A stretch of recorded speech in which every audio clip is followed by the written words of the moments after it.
All right, let's see if we can talk about stress. Here we go. Looks like I've got a pen, so we can do this. So the first thing that I want to compare is which gland, or really which section of the gland, is your nervous system or your endocrine system affecting. The endocrine system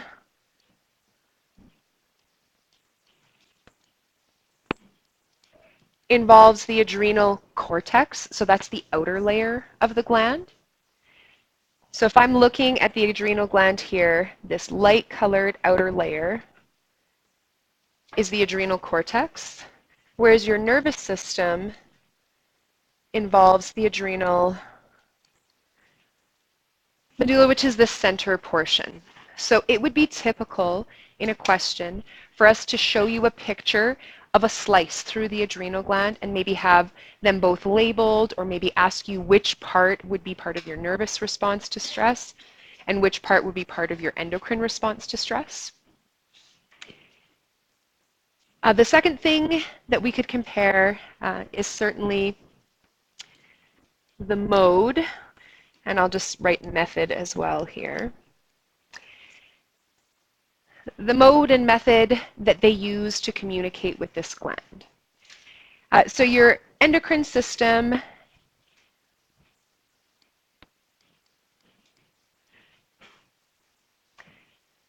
uses blood to communicate, while your nervous system uses neurons. And you might think that's an obvious difference, or maybe you don't, but the definition really of a hormone is something that travels through blood produced from an endocrine gland, and your nervous system is made of neurons. So that means that a hormone is how your endocrine system is going to communicate through blood, and that a nerve impulse is how your nervous system is going to communicate. Now, the other thing that we need to include is things about time.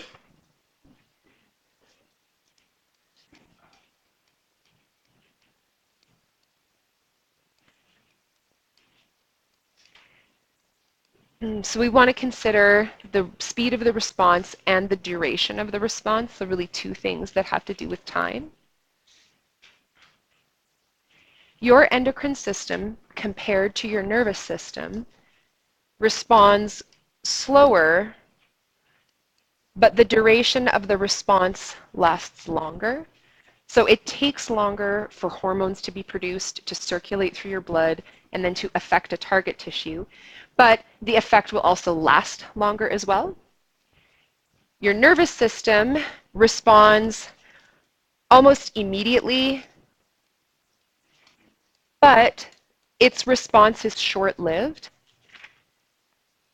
So if you think about how you feel when you are stressed, chances are when you first start feeling a new stress, you get your nervous system response. Heart races, breathing increases, pupils dilate, all of the things that you drew on the weird, crazy people that had their sympathetic nervous systems being activated. But your endocrine system takes a bit longer to be activated, and the response can happen for a longer period of time. And so even though you might not be experiencing an immediate, really scary stressor, if you are feeling any sort of stress, like you have something weighing on your mind, you might continuously have this endocrine response to stress. So we're going to talk about the short-term stress that you have first.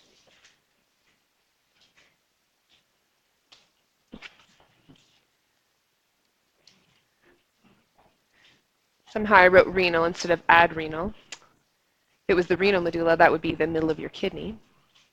But short-term stress, like we wrote on the other page, is your adrenal medulla.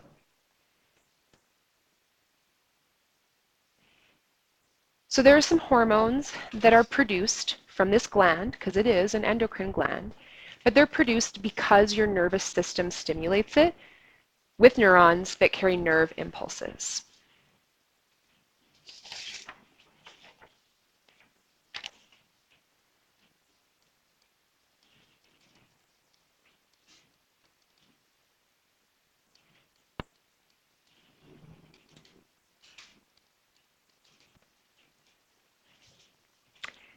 And so the hormones that are produced by your adrenal medulla are epinephrine and norepinephrine.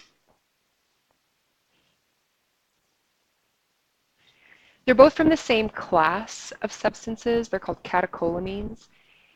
No one's going to ask you to distinguish between the two of them.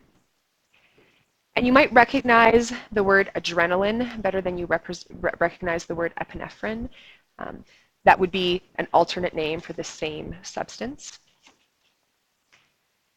And so epinephrine and norepinephrine, which are hormones, so they're going to travel through your blood, have some effects. And the effects that these two hormones have are similar to your sympathetic nervous system. So a lot of the same things that happen because your sympathetic nervous system is activated will happen when these hormones are released. A few of the ones that I like to point out are, for example, this. An increase in metabolism.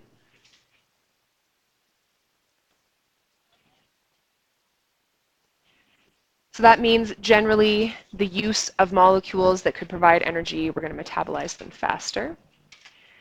Another one that I like to talk about is the changes in blood flow.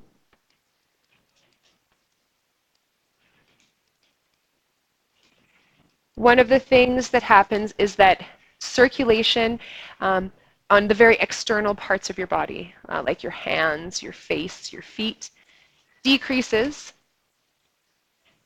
because blood is going to get redirected to things like your muscles or your heart or anything that is helping you perform functions that will help you get blood circulating faster and help you have more glucose and more oxygen.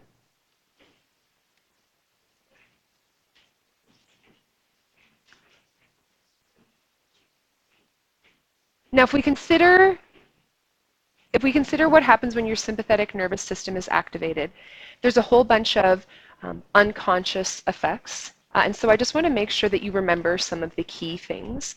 So for example, we would have an increase in heart rate and blood pressure. So that makes sense. I need to get blood moving more quickly to the places that need it.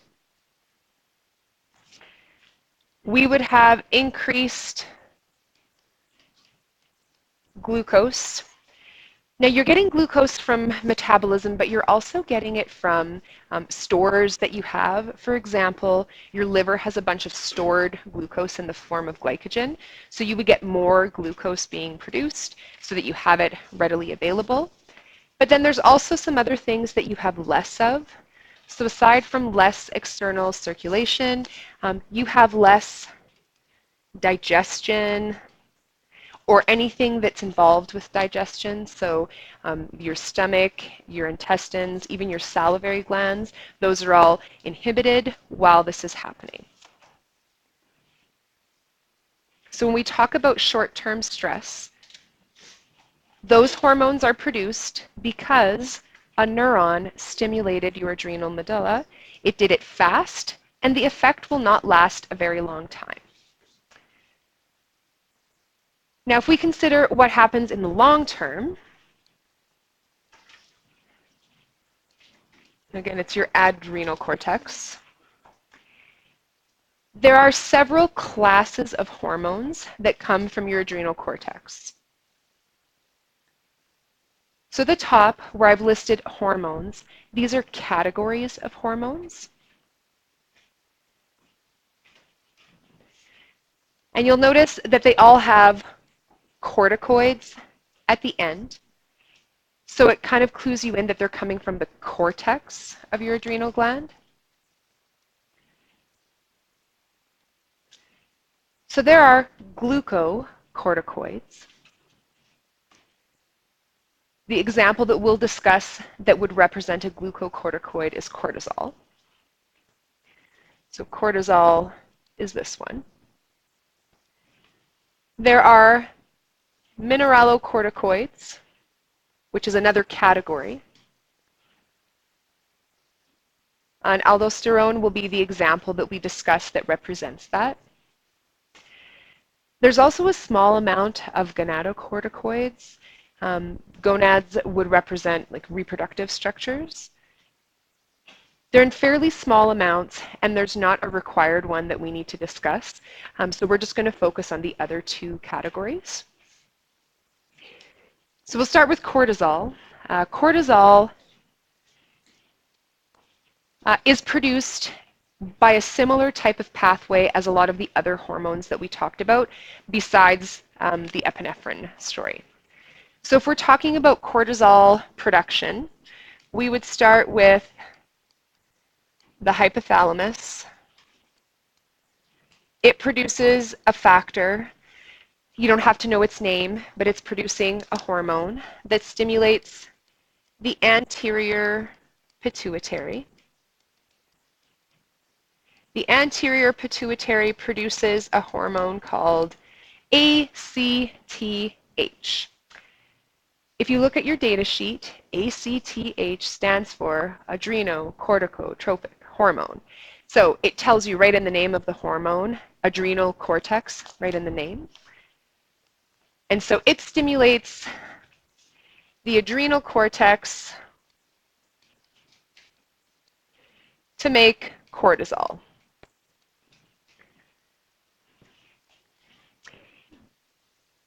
So it's a very similar looking pathway to the ones that we'd seen before, where the hypothalamus makes a factor that stimulates the anterior pituitary that then stimulates another gland. Now, if I want to talk about what is the target of cortisol and what does it do, cortisol is kind of like thyroid hormones in the sense that there's not like one specific organ that's being targeted by cortisol. But cortisol generally, if we move down to the next line,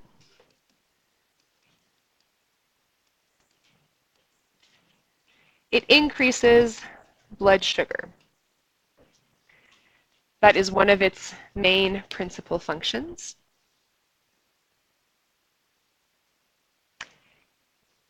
It also acts as an anti-inflammatory.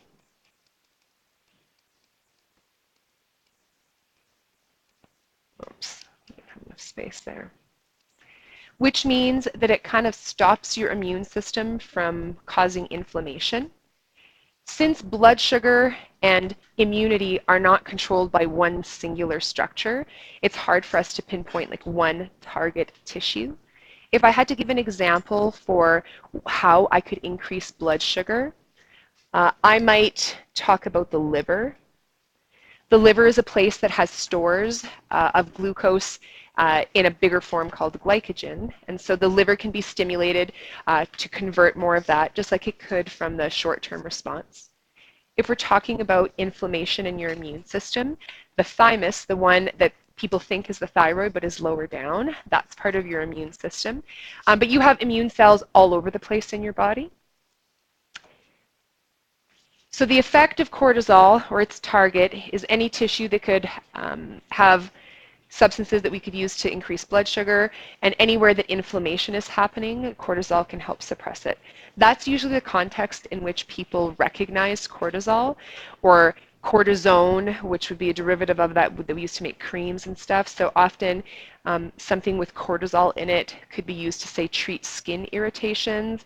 It can also reduce inflammation in joints if inflammation is causing pain. If we're talking about how the feedback occurs, cortisol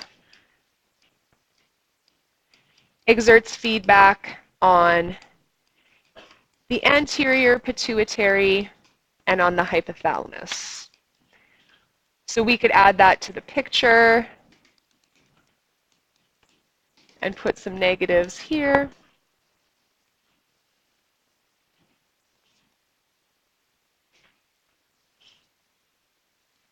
Now, like I said, glucocorticoid is a class of hormones, and cortisol is simply the main example of a glucocorticoid. There are other substances that would fall in this category, but this is the most abundant one.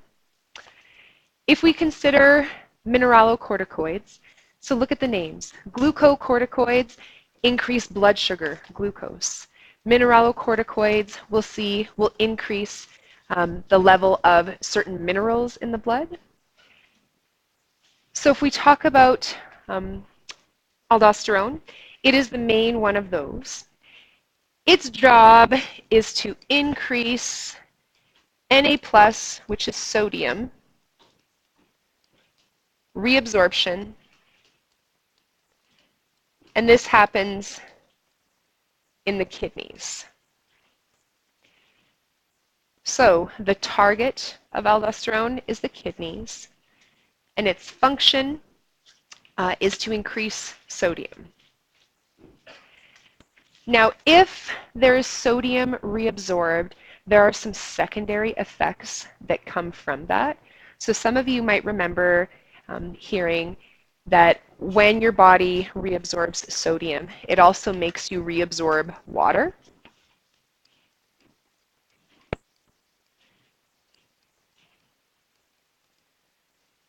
And then when you reabsorb water, this increases blood pressure. So, does aldosterone itself increase water reabsorption? No. It is specifically affecting sodium reabsorption. But if you reabsorb sodium, rather than letting it go out and exit in urine, water will follow where sodium goes. So aldosterone isn't directly affecting water, it's an indirect effect. And the result of that is that blood pressure increases. And so if we were to draw the pathway of stimulation, it would look the same as the first one. Hypothalamus produces a factor, stimulates the anterior pituitary. The anterior pituitary produces ACTH, stimulates the adrenal cortex, which produces aldosterone, which stimulates the kidneys. So similar type of pathway. So it's the same hormone that stimulates cortisol and aldosterone, so generally they're produced at the same time.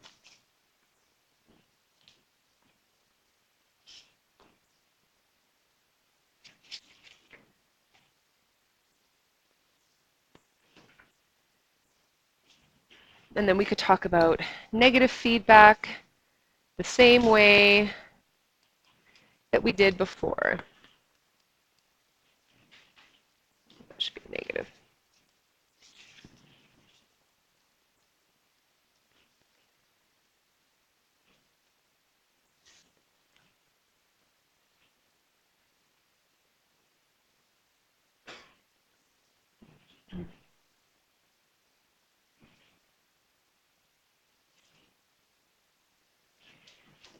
Now I just want to show you a couple of conditions that could result if your adrenal cortex is not functioning properly.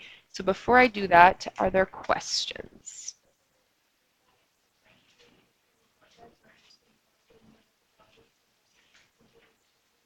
Usually it's just affecting the structures that came before it in the pathway. So the adrenal cortex isn't going to negatively inhibit itself, but rather the structures that came before it in the pathway. Okay. So there's a couple of conditions that I wanted to mention. One of them is called Cushing's disease, and the other one is called Addison's disease.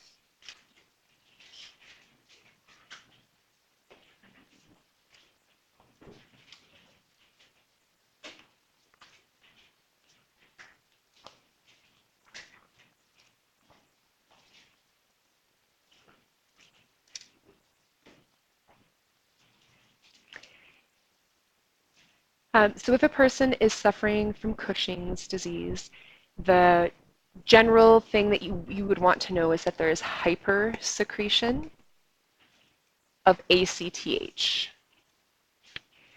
Now, in a lot of cases, we talked about hypersecretion of the hormone at the end of the pathway. So for example, when we were talking about thyroid hormones, we talked about whether there was more or less thyroid hormone. Here we're talking about one of the pituitary hormones rather than the hormone that's produced in the adrenal gland itself. But if I have hypersecretion of ACTH, I will probably have increased cortisol and increased aldosterone. So if we consider the pathway that produces them, if more ACTH is produced, then more cortisol and more aldosterone are being produced. So generally what's happening here is there's nothing that is negatively impacting ACTH, or it's not doing it effectively. It could be because, for example, the pituitary has an issue, and even though the hypothalamus is not actually stimulating it, we're still just making ACTH. So if you think about what are the symptoms that would be associated with this, so cortisol increases blood sugar.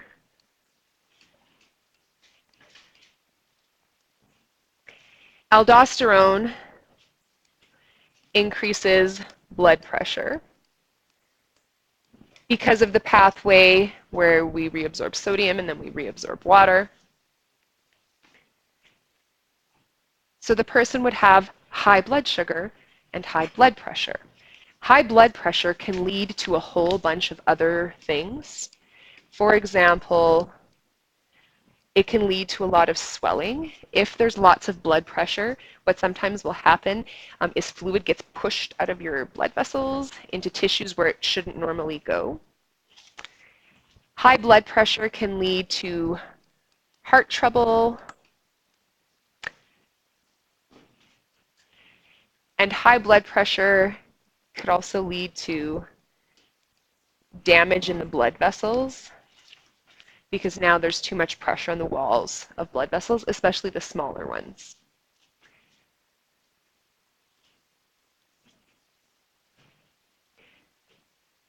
Now, if you have high blood sugar, there are lots of things that could happen. We're going to talk about the regulation of blood sugar in a little bit more detail tomorrow. So rather than start talking about that now, I'll save that discussion for the next one and just tell you a little bit about Addison's disease.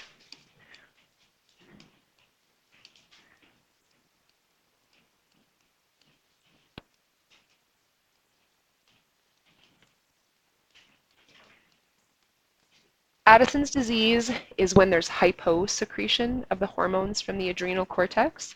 So rather than too much of them, you have too little. So if we think about what the symptoms would be, general weakness is one of them. And the weakness would be for several reasons.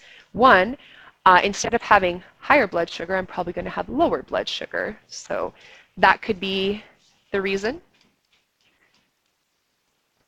But also the low blood pressure. If I have low blood pressure, then that might impact how well blood is being transported, which might impact how oxygen and glucose are being transported. Another thing that's important to notice here is that if you're not reabsorbing sodium effectively, there might be an imbalance between sodium and potassium, which you know your nervous system requires to function.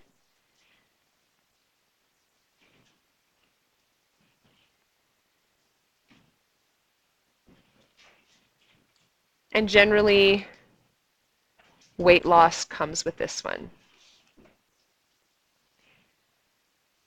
Addison's disease is kind of famous. It's the one that JFK had. And so if you saw him later on in his life, you might have seen some of these symptoms show up. I guess you wouldn't have seen him. You saw videos or something, saw him on TV.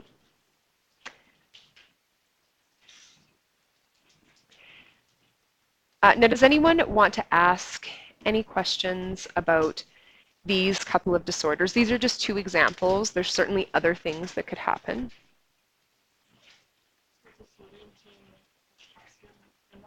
Sodium to potassium imbalance, right? Because if I have not enough aldosterone, I'm not going to reabsorb sodium like I should.